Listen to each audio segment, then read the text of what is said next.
বর্তমান অন্তর্বর্তী সরকার তার প্রধান একটা স্পেশাল কনস্টিটিউশনাল অর্ডার দিয়ে বলবেন যে একটা গণভোট হবে এবং সেই গণভোটের ভিত্তিতে আমরা জুলাই সনদকে বৈধতা দেব। জুলাই সনদের বৈধতাই তো মূল প্রশ্ন। যদি সেটা দেওয়া যায় তাহলে তারপরে নির্বাচন হতে পারবে। আমি আবারও বলি, আমরা গণভোটের বিপক্ষে ছিলাম, বিএনপিও কখনো গণভোটের পক্ষে বলেছে সেরকম না। যারা এখন পিআরের কথা বলছেন বা পিআর নিয়ে অনেকগুলো প্রশ্ন তুলছেন তারা গণভোটের পক্ষে।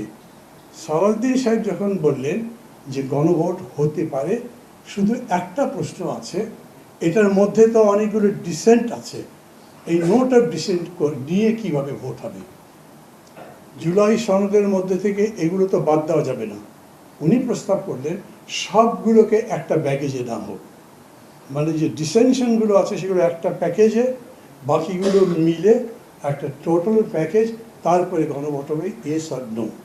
ধরে নেন this is closed for now, vote হয়ে গেল, সংসদ বসলো, তখন এটা ওপেন করলে এর যত ডিসিশন আছে তার জন্য মেবি আর একটা দ্বিতীয় গণভোট করতে হবে, তাহলে মিটে যায়।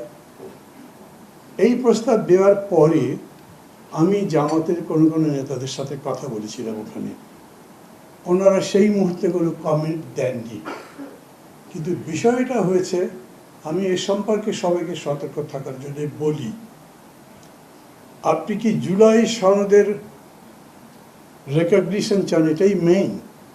এই অভ্যুত্থান হয়েছে, তার জন্য এতগুলো মানুষ জীবন দিয়েছে, তাদেরকে যথাযথ মর্যাদা দিতে চান, যুক্তিসঙ্গত সব কিছুই, এগুলোর একটা কনস্টিটিউশনাল এগ্রিমেন্টও দরকার, স্বীকৃতি দরকার, ঠিক আছে।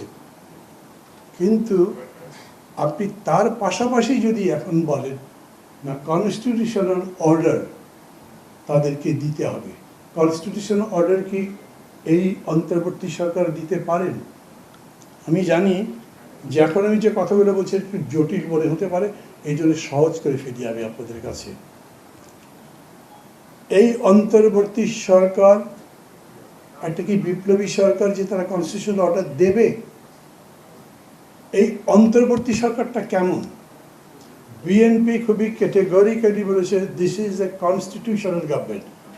এটা 106-এর রেফারেন্সে সুপ্রিম কোর্টের রায়ে প্রতিষ্ঠিত। কিন্তু ভিন্ন পক্ষে এটা বলা যায় এটা হচ্ছে জনগণের অভিপ্রায় এত বড় অভ্যুত্থানের মধ্যে দিয়ে প্রতিষ্ঠিত। তাহলে 106-এর দরকার লাগলো কেন? অতএব বিতর্কটা এইখানে আছে। এবং এটার জন্যে যারা আজকে এই পিআরের কথা বলছেন তারা আবার পাল্টা বলছেন এই সরকারই বৈধ নয়, কারণ এই সরকার জনগণের অভিপ্রায় ভিত্তিতে কাজ করছে না। কিন্তু তারা মনে করে এই সরকারের রাইট আছে, জনগণের অভিপ্রায় ভিত্তিতে যেহেতু হয়েছে অতএব তারা স্পেশাল অর্ডার দিতে পারে। আমি মনে করি যে কদিন আমাদের হাতে আছে আমরা নিজেদের মধ্যে কথা বলতে পারবো। একটা স্পেশাল কনস্টিটিউশন অর্ডার যদি নাও দেয় তাহলে 15th অ্যামেন্ডমেন্ট বাতিল হওয়ার পরে আমরা গণভোটে তো যেতে পারি, গণভোটে গেলে এটার স্বীকৃতি হয়, বাকি যতগুলো ব্যাপার আমাদের অ্যাগ্রিমেন্ট আছে সেটাও সংবিধানের অন্তর্গত হতে পারে। এবং সেই ব্যাপারে বিএনপির পক্ষ থেকে আমি বরঞ্চ বলি, আমি তো ভাই বিএনপি করি না, এবং এটাও বলি বিএনপি করবো না, মানে তাদের প্রতি বিদ্বেষ থাকে না।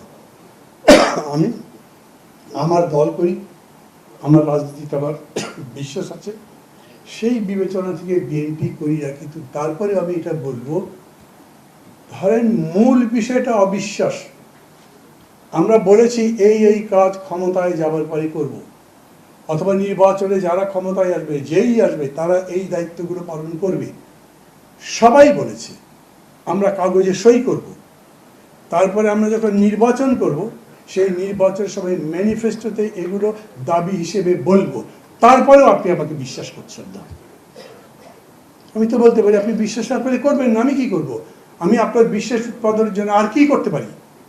কিন্তু বিএনপি বলেছে ঠিক আছে, আপনাদের যদি বিশ্বাসের সংকট হয় আপনারা বলেন কোন পদ্ধতিতে করলে বা কোন লিগ্যাল ফ্রেমওয়ার্ক আপনাদেরকে দিলে কিংবা সংবিধানের কোন ধারা প্রয়োগ করে এইটাকে জাস্টিফাই করা যেতে পারে।